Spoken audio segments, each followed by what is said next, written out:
6వ వచనం మనం చదువుకున్నాం. లూకాసు సువార్త 19వ అధ్యాయము 6వ వచనం. అతడు త్వరగా దిగి సంతోషముతో ఆయనను చేర్చుకొనెను. ప్రియ దేవుని బిడ్డలారా, ప్రభువును చేర్చుకోవటం, ప్రభువును చేర్చుకోవటం. ఈరోజు మన ధ్యానాంశము ప్రభువును చేర్చుకొనుట.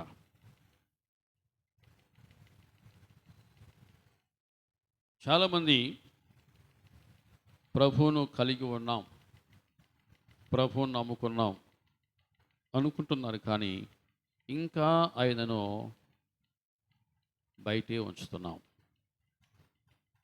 ఇంకా ఆయనను బయటే నిలబెడుతూ ఉన్నాం.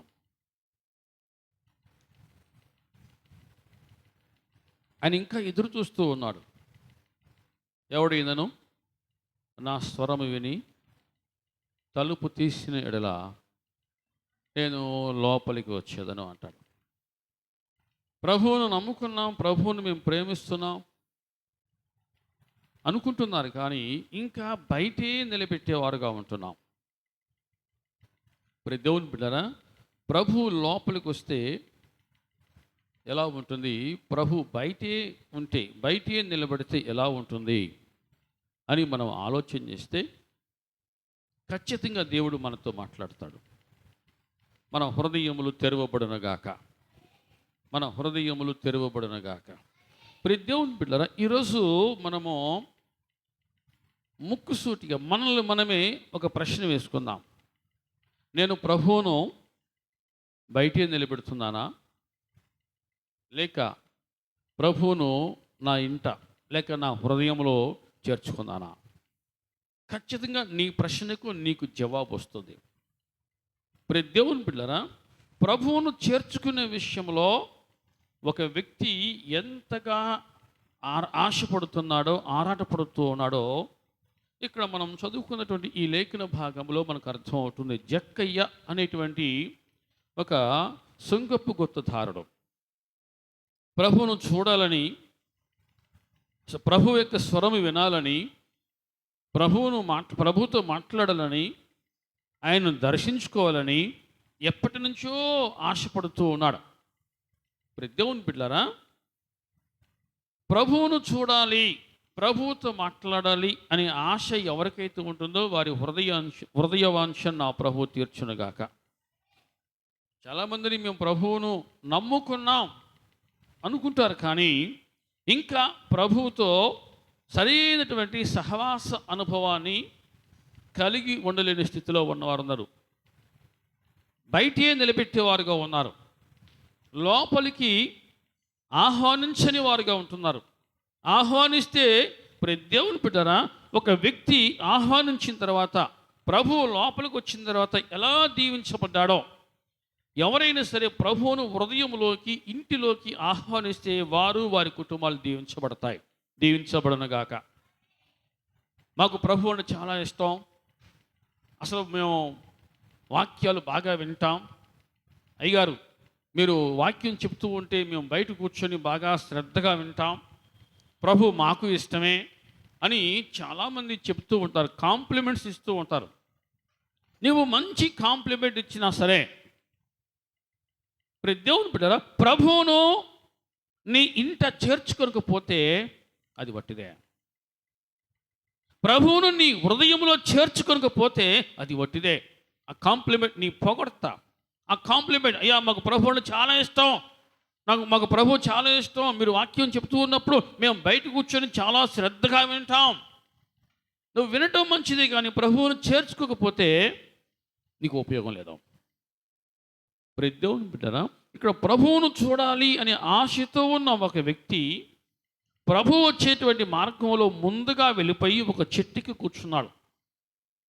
ప్రభు ఆ తిన్నగా వచ్చాడు, కన్నులెత్తి చూచి, జక్కయ్యా త్వరగా దిగమో. హల్లెలూయా. అంతకుముందు ఎప్పుడు కూడా జక్కయ్యతో ప్రభు మాట్లాడిన సందర్భాలు లేవు. అంతకుముందు ఎప్పుడు కూడా జక్కయ్య ప్రభువును చూసినటువంటి సందర్భాలు లేవు. కానీ ప్రభు ఆ చెట్టు దగ్గరికి వచ్చి ఏమంటున్నాడు అంటే, ఆయనకు ప్రతి ఒక్కరి పేరు తెలుసు. హల్లెలూయా చెప్పందరు. ఈరోజు నీ పేరు ప్రభువుకు తెలుసా తెలియదా? చాలాసార్లు మనం అనుకుంటూ ఉంటాం, అసలు నా పేరైనా అసలు ఊసులో లేదు, అసలు ఎవరికి నేను లెక్కలో లేను, ఎవరికి నేను గుర్తింపులో లేను, అసలు నా పేరు మాసిపోయినట్టుగా ఉంది, చీకటిలో ఉన్నాను, నేను ఎప్పుడు మరుగులోనే ఉంటాను, వెలుగులో నేను లేను అని చాలామంది అనుకుంటూ ఉంటారు. ప్రతి దేవుని పిల్లరా, నీ పేరు ఎవరికి తెలిసినా తెలియకపోయినా ప్రభువుకు తెలుసు. హల్లెలూయా. నీ పేరును బట్టి ఆయన నిన్ను ఎరిగి ఉన్నవాడు. గుర్తుపెట్టుకో, నీ పేరును బట్టి ఆయన నిన్ను ఎరిగి ఉన్నవాడు. నీ వ్యక్తిగత జీవితాన్ని తీక్షణంగా తేరిపారా చూచేవాడు ఆయన. నీ పేరును బట్టి నిన్ను ఎరిగిన వాడు. నీ పేరు ఎవరికి తెలియకపోవచ్చు, అది కనుమరుగు చూడొచ్చు, కానీ ప్రభువుకు నీ పేరుతో సహా నీ గురించి మొత్తం తెలుసు. హల్లెలూయా. జక్కయ్యా అని పిలిచాడంటే జక్కయ్యకు ఒక ఆలోచన వచ్చి ఉంటుంది. ఏంటిది? ప్రభువుకు నా పేరు ఎలా తెలుసు? ప్రభువుకు నా పేరు ఎలా తెలుసు? అందుకని ఆయనకు ఒక పేరుంది. ఆయనకు అన్నీ తెలిసినవాడు, అనంత జ్ఞాని. హల్లెలూయా. సర్వజ్ఞాని. కొన్ని సందర్భాల్లో నీ బంధువులు నీ పేరు మర్చిపోతూ ఉండొచ్చు, లేకపోతే నీవు కొందరి పేర్లు మర్చిపోతూ ఉండొచ్చు. అయ్యా నీ పేరు నాకు గుర్తులేదయ్యా అనొచ్చు. అసలు నిన్ను ఎక్కడో చూసినట్టు ఉందయ్యా, నాకు గుర్తు రావట్లేదయ్యా అనొచ్చు.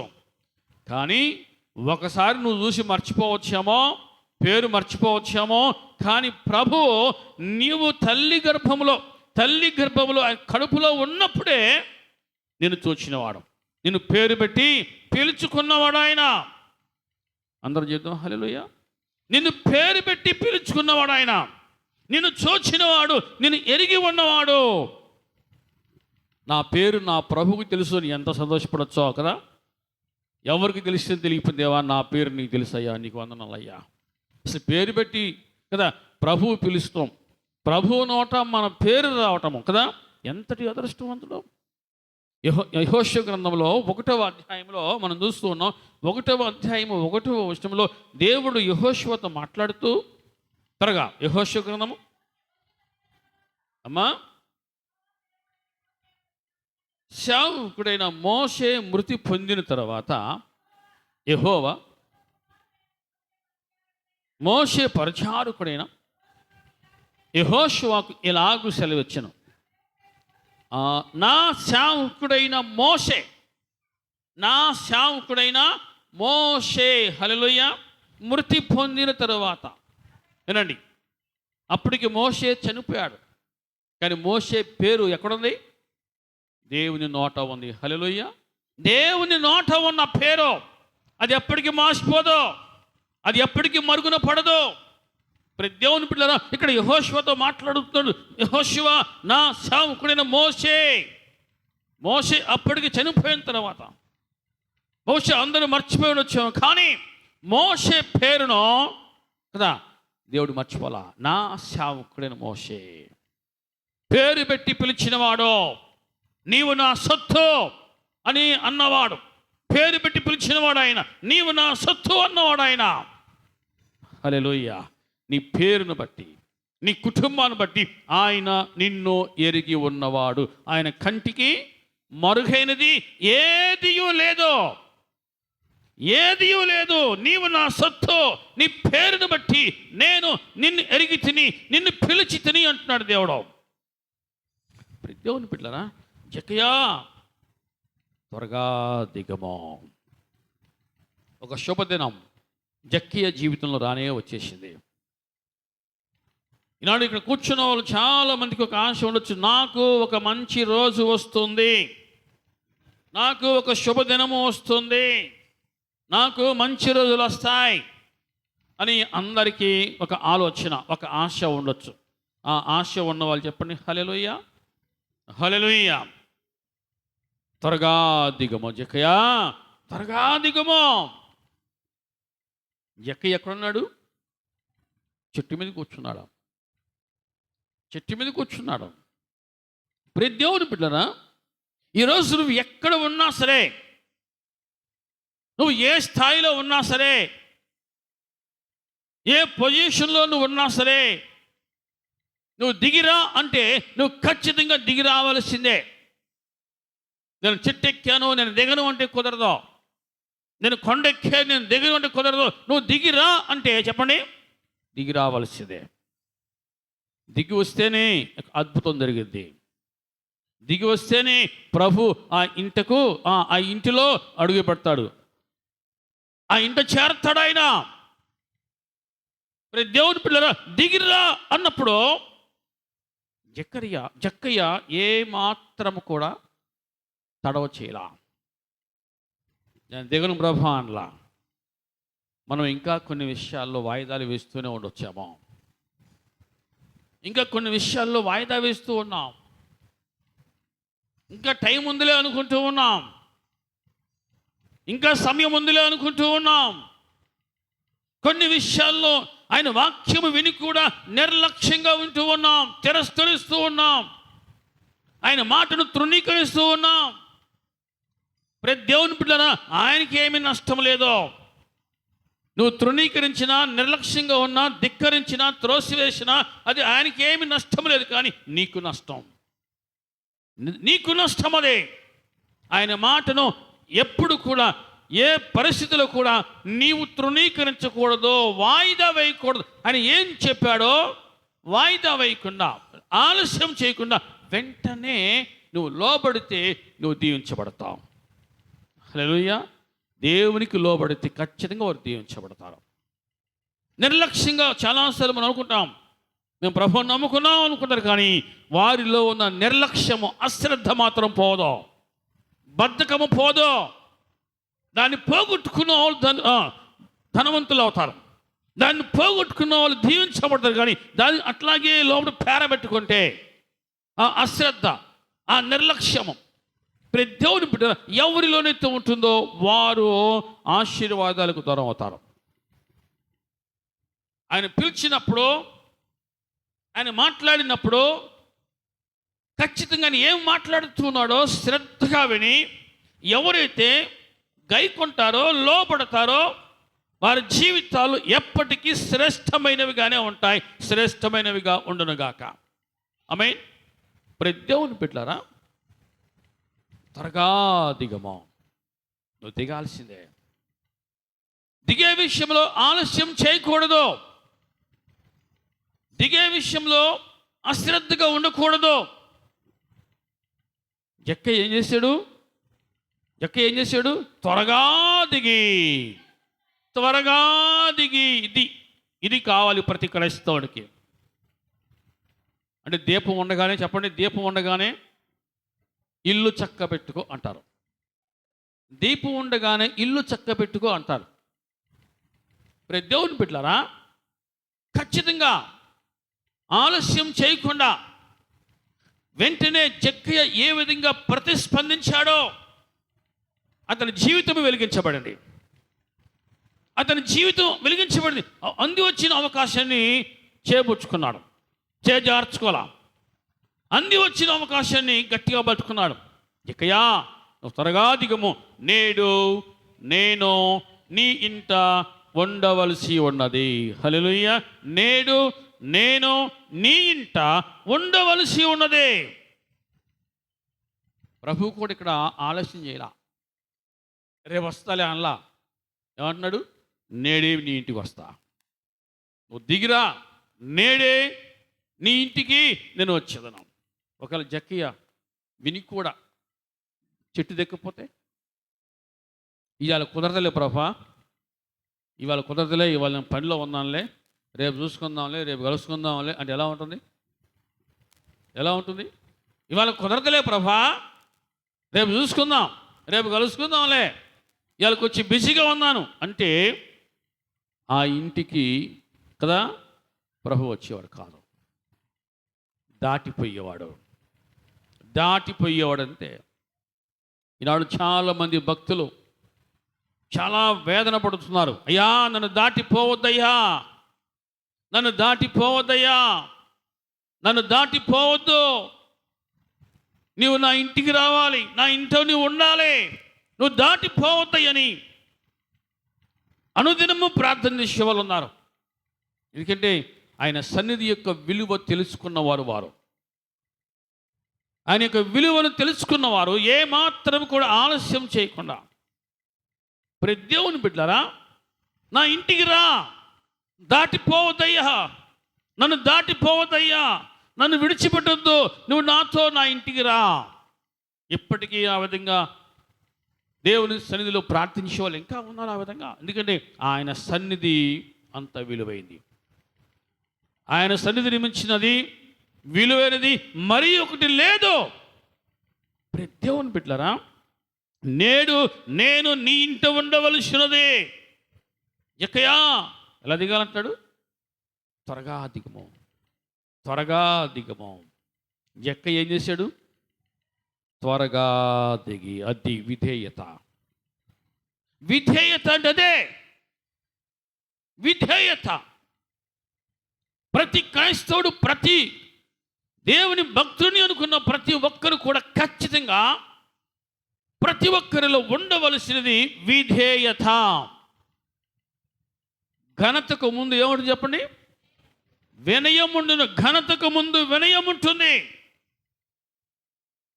పడిపోటుకు ముందు అహంకారమైన మనసు నడుచును. నువ్వు పడిపోకుండా ఉండాలంటే, జీవితంలో నువ్వు తొట్టెలకుండా ఉండాలంటే, జీవితంలో నువ్వు పడిపోకుండా ఉండాలంటే, నువ్వు నిలబడి ఉండాలంటే అహంకారమైన మనసు ఉండకూడదు. అహంకారమైన మనసు ఉండకూడదు, కానీ వినయము ఉండాలి. వినయము, వినయము, విధేయత. అవి లేకపోతే వారు ఎప్పటికీ కూడా క్రైస్తవులుగా ఉండలేరు, చలామణి అవ్వలేరు వాళ్ళు. విధేయత అవసరము. జక్కయ్య త్వరగా దిగి వచ్చాను, త్వరగా దిగి వచ్చాను. ఏం చేశాడు? త్వరగా దిగి సంతోషముతో ఆయనను చేర్చుకొనేను. హల్లెలూయా చెప్పండి అందరూ.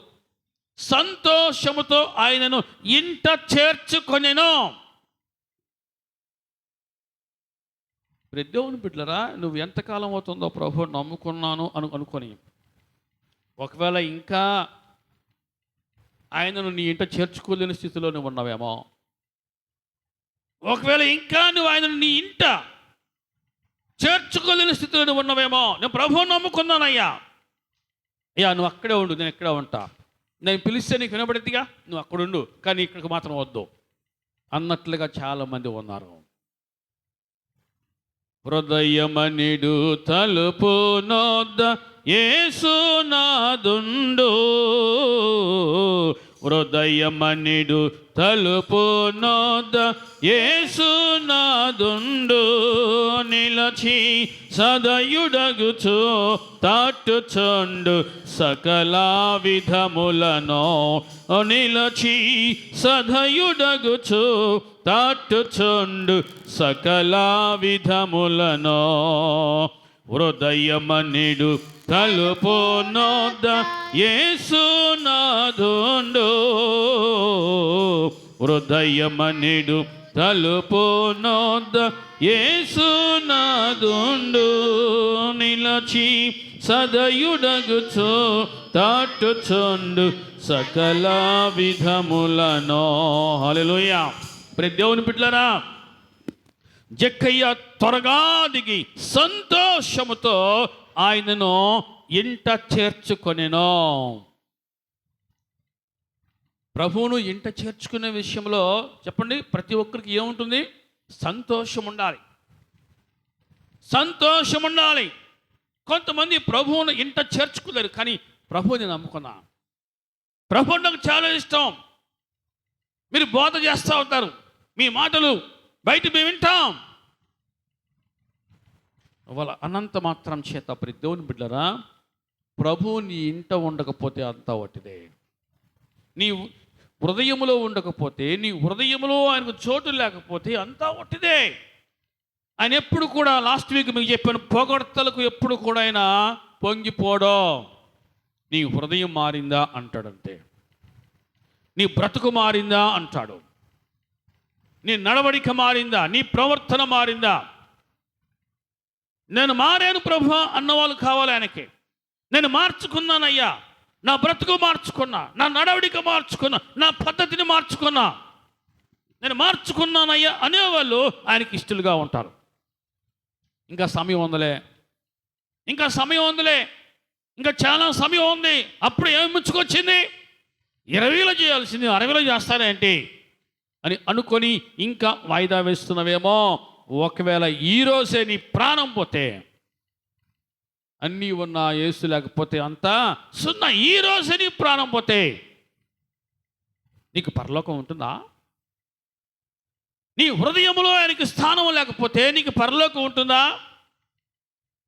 నీ హృదయములో ఆయన స్తుతుల సింహాసనముపై ఆసీనుడిగా ఉంటే నీ జీవితం దీవించబడింది. హల్లెలూయా. 36వ కీర్తనలో ప్రియ దేవుని బిడ్డలారా, 36వ కీర్తనలో ఇక్కడ చాలా ఓపెన్గా క్లియర్ కట్గా ఒక వ్యక్తి గురించి రాయబడుతూ ఉంది. 36వ కీర్తనలో ఏముంది అంటే చూద్దాం. భక్తిహీనుల హృదయములో అతిక్రమము దేవోక్తి వలె పలుకుచున్నది, వాని దృష్టి ఎదుట దేవుని భయము బొత్తిగా లేదు. భక్తిహీనుల హృదయంలో దేవునికి చోటు ఉండదు. భక్తిహీనుల హృదయంలో దేవునికి చోటు ఉండదు, కానీ అతిక్రమము ఉంటుంది. అంటే వారిలో క్రమం ఉండదు. వారి దృష్టి ఎదుట దేవుని భయము బొత్తిగా లేదు. దేవుని భయము లేని భక్తి అంతా ఒకటిదే, భయము లేని భక్తి అంతా ఒకటిదే. ప్రతి దేవుని బిడ్డలారా, భక్తితో కూడిన భయముతో కూడిన భక్తి, ఈ రెండు కూడా దేవుని బిడ్డలకు అలంకారాలుగా ఉండాలి, ఉండునుగాక. ఆమేన్. మనం చూస్తూ ఉన్నాం, భక్తిహీనుల హృదయంలో దేవునికి చోటు లేదు. వారు దేవునికి చోటు ఇవ్వలేరు. వారు ఇంకా వాయిదా వేస్తూనే ఉంటారు. వారి హృదయంలో అతిక్రమము ఉంటుంది, కానీ క్రమం ఉండదు. ప్రతి దేవుని బిడ్డలారా, 2వ వచనం మనం చూస్తున్నాం. వాని దోషము బయలుపడి అసహ్యముగా కనబడు వరకు, దోషము బయలుపడి అసహ్యముగా కనబడు వరకు అది వాని దృష్టి ఎదుట వానిని ముఖస్తుతి చేయుచున్నది. ముఖస్తుతి చేసే పాపం కొంతమందిని ఏం చేసిందంట, పొగుడుతూ ఉంటుంది. నువ్వు కుర్రోడు కాబట్టి, నువ్వు వయసోడు కాబట్టి తప్పేముంది, నీకు అందం ఉంది, తప్పేముంది, పొగిడితేది దోషమో పాపమో పొగుడుతూ పతనం చేస్తూ ఉంటుంది. పొగుడుతూ పాపం అనేది నిన్ను పొగుడుతూ ఉంటే జాగ్రత్త, పడిపోతావు. దోషము పాపము హృదయములో తిష్ట వేసుకుని కూర్చుంటే, ప్రతి దేవుని బిడ్డలారా, నీవు దేవుని నీ హృదయములో చేర్చుకోలేవు. నీవు దేవుని నీ హృదయంలో చేర్చుకోలేవు. అది ముందు బయటకు పోవాలి. హల్లెలూయా. అది బయటకు పోవాలి. పాపం అనేది బయటకు పోవాలి. ఇక్కడ మనం చూస్తూ ఉన్నాం, దోషము బయలుపడి అసహ్యముగా కనబడు వరకు. కొంతమంది చేసే పాపము కొంతమందికి రుచిగా ఉంటుంది. తర్వాత దాని ఫలితము చెప్పండి, చాలా చేదుగా ఉంటుంది. ఒక వయసు దాటిన తర్వాత, అంటే ఒంటిలో బలమంతా పోయాక, శక్తి పోయాక, కనుచూపు తగ్గాక, ఆరోగ్యం తగ్గాక, అప్పుడు చేసినటువంటి పాపం ఏదైతే ఉందో అది గుర్తుకొచ్చి అది నిన్ను చూసినప్పుడు ఎక్కిరిస్తూ ఉంటే, అది నీకు అసహ్యంగా కనబడుతూ ఉంటే, ప్రతి దేవుని బిడ్డలారా ఒకసారి చాలా జాగ్రత్తగా వినండి. చేసిన తప్పు పాపము ఏదైతే ఉందో, ఒక స్థాయి, ఒక వయసు దాటిన తర్వాత అది నీ ముందుకు వచ్చి ఎక్కిరిస్తూ ఉంటుంది. ఒకటి, నువ్వు తప్పు తెలుసుకున్నావు. నువ్వు తప్పు తెలిసిన తర్వాత ఆ చేసిన తప్పు నీకు కనబడినప్పుడు అది నీకు అసహ్యంగా ఉంటుంది. హల్లెలూయా. అసలు ఎందుకు తప్పు చేశా, ఎందుకు నేను ఇలా ప్రవర్తించా, ఎందుకు నేను ఇలా ఉన్నాను అని ప్రియ దేవుని బిడ్డరా అది అసహ్యంగా కనబడుతూ ఉంటుంది. అలా అసహ్యంగా కనబడే వరకు ఎవరికి కూడా తప్పుగా కనబడదు. ఆ చేసిన తప్పు అసహ్యము అని తెలుసుకునేంతవరకు కూడా ఆ చేసిన తప్పు ఎవరికి అసహ్యంగా ఉండదు, కానీ ఇష్టపడి తప్పు చేస్తారు. అందుకని అటువంటి వారు ప్రభువును హృదయంలో చేర్చుకోలేరు. అటువంటి వారు హృదయంలో పాపాన్ని దాచిపెట్టుకున్న వారు ప్రభువును హృదయంలో చేర్చుకోలేరు. ఇంకా వాయిదా వేస్తూ ఉంటారు, ఇంకా వాయిదా వేస్తూ ఉంటారు. ప్రభువును హృదయంలో చేర్చుకోవాలి అని ఆశపడేవారు హృదయంలో దాగి ఉన్నటువంటి అతిక్రమము, పాపము, దోషము ఏదైతే ఉందో దానిని తుడిచేసుకోవాలని ఆశపడుతూ ఉంటారు. అయ్యా, ఒక భక్తుడు ప్రార్థించాడు, అయ్యా నన్ను ఇస్సోపుతో బాగుగా కడుగము, నన్ను హిమము కంటే తెల్లగా మార్చయ్యా, నన్ను హిమము కంటే తెల్లగా మార్చో, నన్ను బాగుగా కడుగమని ఒక భక్తుడు వేదనతో ప్రార్థించాడు. ఈరోజు అటువంటి వేదన ఉందా? కష్టాలు వస్తే వేదన పడుతున్నారు, శ్రమలు వస్తే వేదన పడుతున్నారు, బాధలు వస్తే వేదన పడుతున్నారు. కానీ అయ్యా నన్ను బాగుగా కడుగుమయ్యా, నేను తప్పు చేశానయ్యా, నీ సన్నిధిలో నన్ను ఉంచయ్యా, నన్ను త్రోసివేయొద్దయ్యా, నీ రక్షణానందం నాకు మరలా దయచేయము, నన్ను బాగుగా కడుగని వేదనతో ప్రార్థించిన భక్తులు వాళ్ళు. అర్థమవుతుంది అన్నవాళ్ళు చెప్పండి హల్లెలూయా. అటువంటి వారు ప్రభువును ఇంట చేర్చుకుంటారు, హృదయంలో చేర్చుకుంటారు. తప్పును తప్పు అని గ్రహించుకున్నవారు, తెలుసుకున్నవారు ప్రభువును, అయ్యా నువ్వు నా ఇంటికి రావాలయ్యా, నా హృదయంలో రావాలయ్యా, నా హృదయం అనేటువంటి ఆ సింహాసనంపై నీవు సింహాసనాసనుడిగా ఉండాలయ్యా. అర్థం అవుతుంది అన్నవాళ్ళు చెప్పండి హల్లెలూయా. భక్తుడు దావీదు భక్తుడు చూద్దాం 51వ కీర్తనలో, నా దోషము పోవునట్లు నన్ను బాగుగా కడుగము, నన్ను బాగుగా కడుగము, నన్ను కడుగయ్యా, నన్ను కడుగు. తారాస్తాయి, అయ్యా నేను తప్పు చేశానయ్యా, నేను చేసిన పాపం ఊరికే పోదయ్యా, నన్ను బాగుగా కడుగయ్యా, నువ్వు నా ఇంటికి రావాలయ్యా, నా హృదయంలోకి రావాలయ్యా, నన్ను బాగుగా కడుగము. రక్షణ ఆనందం పొందుకున్నవారు దేవుని బిడ్డలారా గతంలో చేసిన తప్పును బట్టి పశ్చాత్తాపడతారు. అయ్యా నేను తప్పు చేసినయ్యా, అది నన్ను ఇంకా నా ముందుకు వచ్చేది నన్ను హెచ్చరిస్తూ ఉంది, ఎగతాళి చేస్తూ ఉంది, నన్ను చూసి నవ్వుతూ ఉన్నది, నేను తలదించుకునే స్థితిలో ఉన్నానయ్యా, నన్ను కడుగు, బాగుగా కడుగు, నన్ను కడుగయ్యా. వేదనతో కూడిన ప్రార్థన చేసిన వారు నన్ను కడుగయ్యా అని వేదన పడుతూ ప్రార్థించారు. దేవుని బిడ్డలారా 10వ వచనం మనం చూస్తున్నాం 51:10, దేవా నా యందు శుద్ధ హృదయము కలుగజేయము, నా అంతరంగములో స్థిరమైన మనసును నూతనముగా పుట్టించయ్యా. హల్లెలూయా.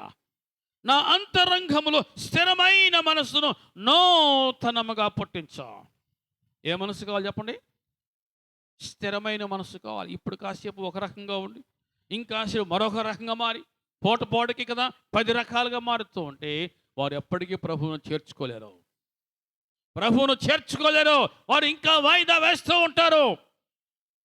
నాకు స్థిరమైన మనసు కావాలి అని ఎవరైతే ప్రభు సన్నిధిలో గోజాడతారో అటువంటి వారు ప్రభువును చేర్చుకోవడానికి ఇష్టపడతారు, ప్రభువును చేర్చుకోవడం కోసము ఇష్టపడతారు. సంతోషముతో ఏం చేశాడు జక్కయ్య? చేర్చుకొనెను, సంతోషముతో చేర్చుకొనెను. పాపము నుంచి కావాలి విడుదల, శాపము నుంచి కావాలి విడుదల. దేవుని బిడ్డలారా నీకు విడుదల కావాలంటే నువ్వు ఖచ్చితంగా దేవుని సన్నిధిలో అయ్యా నన్ను బాగుగా నన్ను కడుగు, నన్ను సరిచేయి, నీ వాక్యముతో నన్ను సరిచేయి, నన్ను నేను నీకు సమర్పించుకుంటున్నానయ్యా. నన్ను ఏ విధంగా సరి చేస్తావో, ఏ విధంగా చెక్కుతావో నన్ను చెక్కుమో, నాకు రూపాంతరపు అనుభవం నాకు దయచేయి, నన్ను మార్చు, ఒక నూతన వ్యక్తిగా నన్ను మార్చయ్యా. వేదనతో కూడిన ప్రార్థన, వారు గోజాడుతూ చేసిన ప్రార్థనలు దేవుడు విన్నాడు, వారిని ఆ విధంగా దీవించాడు. దేవుని బిడ్డరా ఒక్కసారి తప్పు చేసినందుకో దావీదు పశ్చాత్తాపడ్డాడు, వేదన పడ్డాడు, గోజాడుతూ ఉన్నారు. ఈరోజు క్రైస్తవులుగా పేరు పెట్టుకొని ఉన్నవాళ్ళు ఏ రోజైనా అటువంటి ప్రార్థన చేశారా? అయ్యా నేను తప్పు చేశానయ్యా అని పశ్చాత్తాపంతో కూడిన ప్రార్థన చేశారా? హల్లెలూయా. ఇక్కడ జక్కయ్య దేవుని బిడ్డరా ప్రభువును ఇంట చేర్చుకొనెను సంతోషముతో, సంతోషముతో. ప్రభువుని ఇంట చేర్చుకోవడం అంటే అంత ఈజీ కాదు, అంత ఈజీ కాదు. బ్రతుకు మార్చుకోవాలి, జీవితాన్ని సరి చేసుకోవాలి అని అనుకునేవారు మాత్రమే ప్రభువును ఇంట చేర్చుకుంటారు. కానీ అది అందరూ చేసే పని కాదు, అందరూ చేయలేని పని. ప్రభువును అందరూ కూడా చేర్చుకోలేరు. ఎవరైతే బ్రతుకును మార్చుకోవాలి, జీవితాన్ని మార్చుకోవాలి, దిద్దుకోవాలి అని అనుకుంటారో వారు మాత్రమే ప్రభువును ఇంట చేర్చుకుంటారు, హృదయంలో చేర్చుకుంటారు. బ్రతుకు మారకుండా దేవుని బిడ్డలారా, ఎంతకాలం అన్నా సరే వారు ప్రభువును వాక్యమైతే వింటారు కానీ హృదయంలో చేర్చుకోరు, ఇంట చేర్చుకోరు. ఈరోజు మన జీవితంలో మనము ఒక ప్రశ్న వేసుకుందాం. ప్రభువును చేర్చుకున్నానా? నీ హృదయమే, నీ మనస్సాక్షే, నీ మనస్సాక్షి నీకు సాక్ష్యం ఇస్తూ ఉంది, నిన్ను గద్దిస్తూ ఉంటుంది. నీ మనస్సాక్షి నిన్ను గద్దిస్తూ ఉంటుంది. మొదటి యోహాను పత్రికలో దేవుని బిడ్డలారా, మొదటి యోహాను పత్రికలో మనం చూస్తున్న కొన్ని మాటలు మన పాపములను కాదు. మొదటి యోహాను పత్రికలో 3వ అధ్యాయం 19వ వచనం, 3:19లో ఉంది. ఇందువలన ఎరుగుదుము, దేవుడు మన హృదయము కంటే అధికుడై సమస్తమును ఎరిగి ఉన్నవాడు గనుక మన హృదయము ఏ ఏ విషయములలో మన యందు దోషారోపణ చేయునో ఆయా విషయములలో ఆయన ఎదుట మన హృదయములను సమ్మతిపరచుకొందము. గట్టిగా హల్లెలూయా. మన ప్రభు దేవుడు మన హృదయము కంటే అధికుడు. మనది చాలా చిన్న హృదయమే అనుకుంటాం కానీ చాలా పెద్దది, ఎంతైనా పోగేసుకుంటాం. అర్థం ఏంటి అని వాళ్ళు చెప్పండి. హల్లెలూయా. ఎంతైనా పోగేసుకుంటాం, చిన్నదే అనుకుంటాం, ఎంతైనా పోగేసుకుంటాం. దానికి లిమిట్ లేదు, దానికి లిమిట్ లేదు. కానీ దానికంటే కూడా ఇంకా అధికుడు మన దేవుడు. హల్లెలూయా. ప్రభువు మన హృదయము కంటే అధికుడై సమస్తమును ఎరిగి ఉన్నవాడు, సమస్తమును ఎరిగి ఉన్నవాడు. చెప్పండి, నీ హృదయం గురించి ప్రభువుకు తెలుసా తెలియదా? నీ హృదయము ఎలా ఉన్నదో, నీ హృదయంలో ఏమున్నదో ప్రభువుకు తెలుసా తెలియదా? 100% ప్రభువుకు తెలుసు. హల్లెలూయా. తెలుసు అనే భయం మనకుందా? మన హృదయమును ఎరిగి ఉన్నవాడు అనే భయం మనకుందా? మన హృదయము మారిందా లేదా? సమస్తమును చూస్తున్నాడు ఆయన అనే భయం ఈనాడు ఎంతమందికి ఉంది? తప్పు చేసేటప్పుడు ఎన్నిసార్లు హృదయాన్ని కఠినపరుచుకుంటున్నావు తెలుసా? నువ్వు తప్పు చేస్తున్నావు ప్రతిసారి నీవు ఏం చేస్తున్నావు? నీ హృదయాన్ని కఠినపరుచుకుంటున్నావు. నీ హృదయాన్ని నువ్వు కఠినపరుచుకుంటున్నావు కాబట్టి నువ్వు తప్పు చేస్తున్నావు. అర్థమవుతుంది అన్న వాళ్ళు చెప్పండి. హల్లెలూయా. నీ హృదయాన్ని కఠినపరుచుకుంటే నువ్వు తప్పు చేస్తున్నట్టే. వాక్యం సెలవిస్తూ ఉంది, సమస్తమును ఎరిగి ఉన్నవాడు ఆయన, సమస్తమును ఎరిగి ఉన్నవాడు ఆయన. యేసు ప్రభు వెంట చాలామంది ఉన్నారు, ఆయనను వెంబడిస్తూ ఉన్నారు. యేసు ప్రభు ఎక్కడ ఉంటే అక్కడ జనులు గుంపులు గుంపులుగా ఉంటారు. కానీ ఒక్కడితోనే మాట్లాడుతాను ఏమని? జక్కయ్య, నేడు నేను నీ ఇంట ఉండవలసి ఉన్నది. హల్లెలూయా. అక్కడ ఉన్నవారికి అందరికీ దక్కని ఆ భాగ్యము జక్కయ్యకు దక్కింది. జక్కయ్య హృదయం ఎలా ఉందో దేవుడు ఎరిగి ఉన్నవాడు ఆయన, ప్రభు ఎరిగి ఉన్నవాడు ఆయన. జక్కయ్య హృదయాన్ని ఎరిగి ఉన్నవాడు కాబట్టి, జక్కయ్య నేడు నేను నీ ఇంట ఉండవలసి ఉంది. అక్కడ జనులు గుంపులు గుంపులుగా ఉన్నారు కానీ ఎవరితో మాట్లాడాల? ఒకే ఒక్క వ్యక్తితో మాట్లాడుతున్నాడు.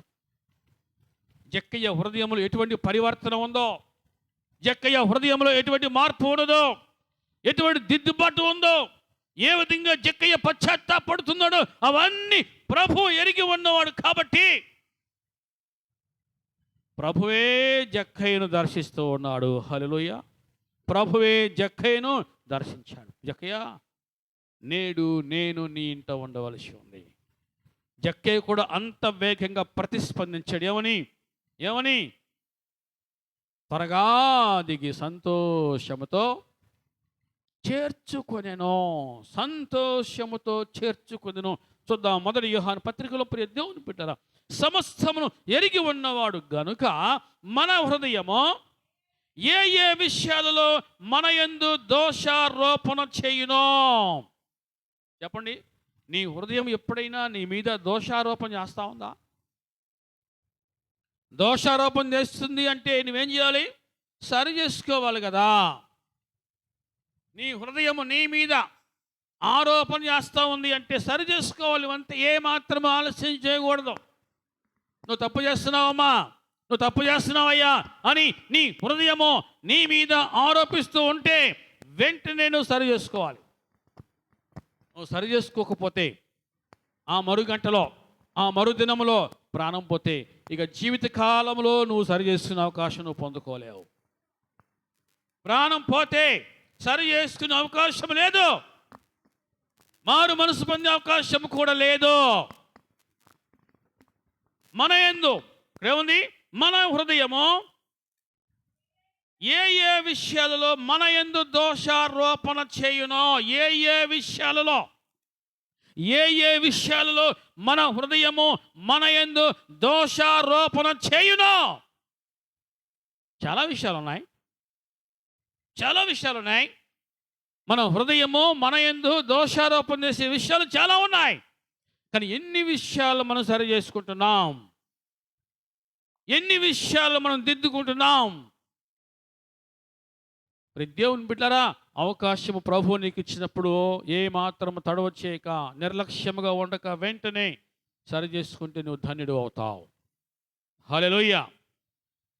దోషారోపణ చేయని ఆయా విషయములలో ఆయన ఎదుట మన హృదయములను సమ్మతి చేసుకొని సమాధానపరుచుకుందాం, సరి చేసుకుందాం, సరి చేసుకుందాం. నీవు ఆయన ఎదుట ఒక దోషిగా, ఒక పాపిగా ఉండకూడదు. కానీ నీవు ఆయన ముందుకు వచ్చినప్పుడు ఆయన దృష్టిలో నీవు పరిశుద్ధునిగా, నిష్కలంకమైన మనసు కలిగిన వ్యక్తిగా నీవు కనబడాలి. చెప్తాం అందరం హల్లెలూయా. జక్కయ్య హృదయాన్ని ఎరిగి ఉన్న ప్రభు. జక్కయ్య ప్రభువుని ఇంట చేర్చుకునే వెంటనే, అంటే ప్రభు ఎక్కడ ఉంటాడో ఖచ్చితంగా ఆ హృదయంలో గద్దింపు మొదలైద్ది, భూకంపం మొదలైద్ది. పాపం అనేది ఎక్కడైతే ఉంటుందో అది కదిలించబడితే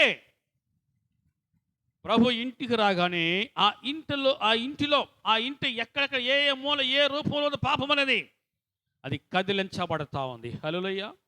అది కదిలించబడాలి. ఆ పాపం అనేది కదిలించబడాలి. అది నీ హృదయంలో నుంచి బయటికి పోవాలి. ప్రభు నీ ఇంట, నీ హృదయంలో నివసిస్తూ ఉంటే ఖచ్చితంగా పాపం అనేది నీకు దూరంగా వెళ్ళిపోవాల్సిందే. పాపానికి నువ్వు దగ్గరగా నువ్వు ఉండలేవు. పాపాన్ని నువ్వు ఇష్టపడవేక, అది ఏ రూపంలో ఉన్నా సరే, అది చిన్నదా పెద్దదా, ఏ మాత్రం కూడా ఇష్టపడకూడదు. పాపం చేస్తూ ఉండగా ప్రాణం పోతే ఏంటి పరిస్థితి ఆలోచించి. నువ్వు తప్పు చేస్తూ ఉండగా ప్రాణం పోతే ఏంటి పరిస్థితి ఆలోచించాయి. తప్పు చేస్తూ ఉండగా, ఒక దొంగతనం చేస్తూ ఉండగా ప్రాణం పోయింది. ఒక దొంగతనం చేయడం కోసం వెళ్తూ ఉన్నాం, ప్రాణం పోయింది. ఏంటి పరిస్థితి? పరలోకం ఉంటుందా? పరలోకం ఉండదు. ఒక మనిషి ఒక తప్పు చేస్తున్నాడు అంటే హృదయాన్ని కఠినపరుచుకుంటున్నాడు.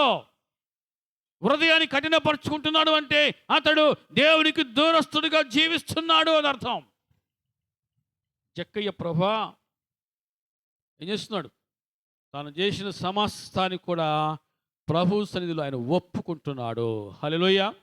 ఒప్పుకుంటున్నాడు. జక్కయ్య నిలువబడి, 19 ఉంది, నిలువబడి, ఇదిగో ప్రభా, నా ఆస్తిలో సగము పేదలకు ఇచ్చుచున్నాను. నేను ఎవని యొద్దనైనను అన్యాయముగా దేనినైనను తీసుకుంటే అతనికి 4 అంతలు మరలా చెల్లిస్తాను. హల్లెలూయా. అతని హృదయములు ఎంతకాలం అది పొడుచుకుంటా ఉందో, ప్రభు రాగానే నేను ఒక పాపిని అని తెలుసుకున్నాడు.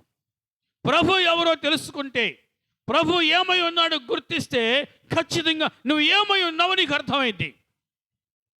నీ స్థితి ఎలా ఉందో నీకు అర్థమైంది. ప్రభు విలువ తెలుసుకుంటే ఖచ్చితంగా నువ్వు ఇంతకాలం ఏం కోల్పోయావో, ఎందుకు కోల్పోయావో, ఎలా కోల్పోయావో ఖచ్చితంగా నువ్వు తెలుసుకుంటావు, నువ్వు గ్రహిస్తావు.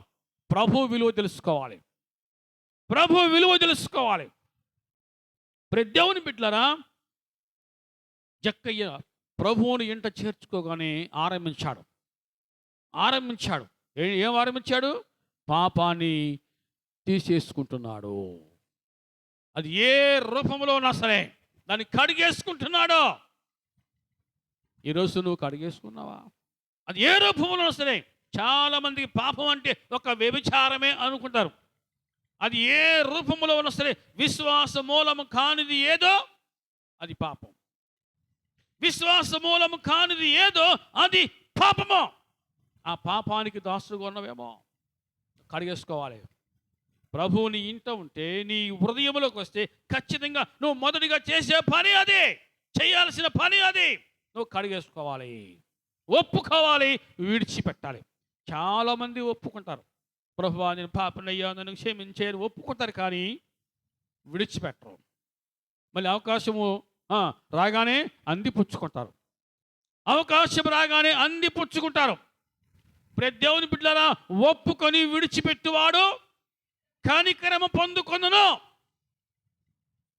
ఒప్పుకొని విడిచిపెట్టు. నువ్వు అదే పని చేస్తూ ఉంటే నువ్వు ప్రభువుని ఇంకా నువ్వు బయటే నిలబెట్టినట్టు.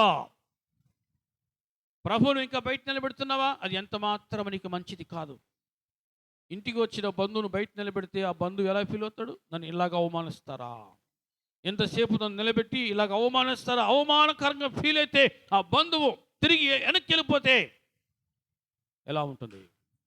ప్రభువును అవమానించేవారు అనుకోవడం. తలుపు తెరిచి, ప్రభువా నీవు నా ఇంటిలోకి రాయా అని ఆహ్వానించాలి. యెషయా గ్రంథంలో ప్రతి దేవుని బిడ్డలారా ఒక మాట చూస్తూ ఉన్నాం.